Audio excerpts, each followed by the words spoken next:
पवारांनी पत्रकार परिषद घेतली आणि त्यामध्ये जो काही व्यवहार होता पुण्याच्या त्या जमिनी प्रकरणाचा तो रद्द केल्याचं सांगितलं। त्याशिवाय समितीमध्ये जे काही समोर येईल त्यावर पुढची कारवाई केली जाईल। मात्र पार्थ पवारांचं नाव तिथे त्याच्यात कुठेही नाही असं त्यांचं म्हणणं आहे।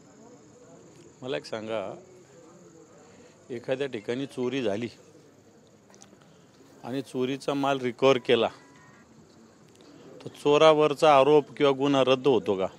याचं एवढंच उत्तर द्या राज्य सरकारने किंवा गृह मंत्रालयाने। सिंपल माझा प्रश्न आहे की एखाद्याने चोरी केली, चोरीचा सगळा ऐवज पोलिसांनी जप्त केला, जप्त केल्यानंतर चोरीचा गुन्हा रद्द होतो का? हा माझा साधा प्रश्न आहे। तेव्हा असं व्यवहार रद्द केला म्हणून हा प्रश्न सुटणार नाही। या प्रश्नात पार्थ पवारांचं नाव का नाही त्याला कारण दिले जातात। तो सही करायला सही कंपनी येते, कंपनीवर गुन्हा दाखल करा। 99% शेअर पार्थ पवाराचे, 1% शेअर कोण पाटीलाचा आहे। 1% शेअर करणाऱ्या ज्याचा आहे त्याच्यावर गुन्हा दाखल होतो आणि ज्याचा 99% त्या कंपनी शेअर आहे त्याच्यावर गुन्हा दाखल होत नाही। मग ह्या कंपनीवर गुन्हा दाखल व्हावा। मग या कंपनीकडे 300 कोटी रुपये कुठून आले याची चौकशी झाली पाहिजे। जी सरकारी जमीन आहे ही सरकारी जमीन कशी विकली गेली? इथं तुम्ही 1 गुंठा जमीन, आता मध्ये तो कोणता कायदा लागू केला होता, कोणता कायदा होता तो आमदार साहेब आहेत तिथं, की तो कोणता कायदा होता की गुंठाभर जमीन सुद्धा विकता येत नव्हती। यांनी सरकारी जमीनच विकली 40 एकर, ती पुण्यातली कोरेगाव पार्कमधली।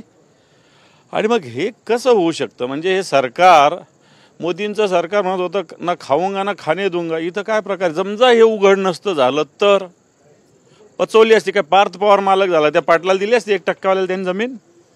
99 तो म्हणला असं 99% माझा शेअर आहे, 40 एकरपैकी 99% शेअर माझा आहे, माझी राहिली। त्यामुळं राज्य सरकार लपवाछपवी करतंय, बनवाबनवी करतंय, फसवेगिरी करतंय आणि याच्यावर पार्थ पवारावर कारवाई झाली पाहिजे।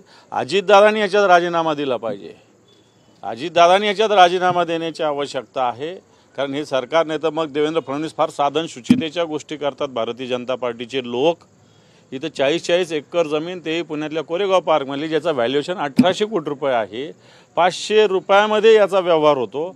याची सगळी चौकशी झाली पाहिजे, पार्थ पवार कारवाई झाली पाहिजे। अजितदादांनी राजीनामा दिला। विभागाची एक समिती स्थापन झाली, ते म्हणतात की महिन्याभरात तो अहवाल येईल आणि त्यामध्ये काही नाव हे पण मला असं वाटतं उघड सगळ्या गोष्टी आहे। चौकशी, नावं येईल, मान्य आहे सगळ्या गोष्टी। याच्यात वेगवेगळे डिपार्टमेंट्स आहे, महसूल आहे, वेगवेगळे डिपार्टमेंट याच्यामध्ये, एकटा महसूल नाही। ईडीनं चौकशी केली पाहिजे ना। एकनाथ खडसेंनी याच पुण्यामध्ये MIDCच्या जमीन कमी किमतीनं घेतली होती, याच देवेंद्र फडणवीसांनी झोटिंग कमिटी नेमली होती। एकनाथ खडसेंना राजीनामा द्यायला लावला होता त्यांनी, अजूनही त्याची चौकशी चालू आहे। मग अजितदादाला वेगळा न्याय का? पार्थ पवाराला वेगळा न्याय का? जो एकनाथ खडसेंना लावला तोच लावला पाहिजे। तशाच पद्धतीने चौकशी झाली पाहिजे। मी जर मला चोरीचा माल पकडलेला वापस पोलिसाला नेऊन दिलं तर गुन्हा रद्द होत नाही, साध्या भाषेत सांगायचा तर। त्याच्यामुळे महसूल खातं कुठंतरी अजितदादाला वाचवतंय, ज्याला कुबड्या म्हणता येईल, कुबड्या। कारण ह्या सरकारची ही सवय आहे की कुबड्यांना बदनाम करायचं। उद्धवजी ठाकरे साहेब आज सगळ्या ठिकाणी बोलले, कुबड्यांना बदनाम करायचं आणि स्वतःच्या कानाखाली ठेवायचं। असा हा मला वाटतं बावनकुळेंचा किंवा महसूल खात्याचा असेल। मग हे नियम सगळ्यांना लावा ना, असेच नियम सगळ्यांना लावा, गावोगाव लावा ना। जे नियम पार्थ पवाराला लागू होतात ते नियम सगळ्यांना लावले पाहिजे। अजित पवार मुख्यमंत्र्यांना भेटायला गेले होते, व्यवहार झाला नाही असं त्यांचं मत आहे। एकही पैशाचा व्यवहार झाला नाही, एकही पैशाचा व्यवहार झाला नाही। 40 एकर जमीन कोण आजच्या काळामध्ये कोरेगाव पार्कमधले एखाद्या कंपनीला देतं? एकही पैसा न घेता आम्हाला 40 गुंठेच द्यावी। मग 40 गुंठेच द्यावी आम्हाला, म्हणजे एखाद्या संस्थेला आम्ही मागतो, तुम्हाला 40 एकर जमीन एकही पैशाचा व्यवहार न होता मिळते कोरेगाव पार्कची।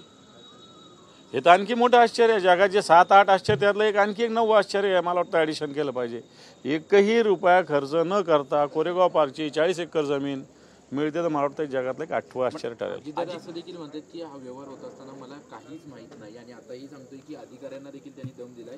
असं कोणताही गैरव्यवहार होत असेल तर ते नका, मग ते कोणीही असले, माझ्या कुटुंबातलं। हे पण अजितदादा नुसत्या गोष्टी करतात। मागे सांगितलं टायरमध्ये घालून मारा, टायरमध्ये घाली, आता घाला ना टायरमध्ये। या लोकांना नुसतं बोलायचीच कठीण, बोलायचाच भात आहे का? आता घाला टायरमध्ये एकेकाला। आणि असा व्यवहार तुम्हाला न सांगता आजकाल एखादा मुलगा, अजितदादांचा मुलगा मला नाही वाटत चांगलाच असेल, तो जर वडिलांना न सांगता एवढा मोठा व्यवहार करत असेल तर मला वाटतं मुलालाही सांभाळलं पाहिजे. आज एवढसा एखादा हा पेन घ्यायचा मुलाला, आता बापाला सांगतो, तो आईला सांगतो, आणि 1800 कोटीची जमीन जर घ्यायचं ना अजितदादाला माहिती नाही, तेही एवढ्या सगळ्या मिसयूज सगळ्या इंडस्ट्री विभागाचा, मुद्रांक शुल्क विभागाचा, महसूल विभागाचा, भूसंपादन विभागाचा मिसयूज करतो ना अजितदादाला माहिती नाही, असं कसं होऊ शकतं? अजित पवार मुख्यमंत्र्यांना दुपारी भेटायला गेले. तुम्हाला वाटतं की या सगळ्या बैठकीनंतर पुन्हा एकदा एक क्लीन चिट?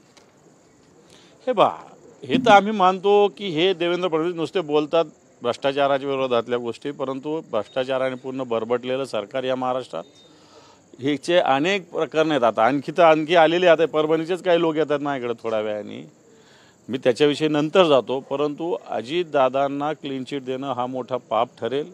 याच अजितदादावर देवेंद्र फडणवीसांनी आधीही आरोप लावलेले आहे. जे आरोप एकनाथ खडसेवर होते तशाच प्रकारचे हे आरोप या पार्थ पवारावर आहे. तशाच पद्धतीनं कारवाई व्हावी. देश विदेशातील प्रत्येक घडामोडींचे लाईव्ह अपडेट मिळवण्यासाठी आता साम टीव्हीच्या सर्व सोशल मीडिया प्लॅटफॉर्मला लाईक, फॉलो आणि सबस्क्राईब करा. तसंच सर्व नोटिफिकेशनसाठी बेल आयकॉन प्रेस करायला विसरू नका.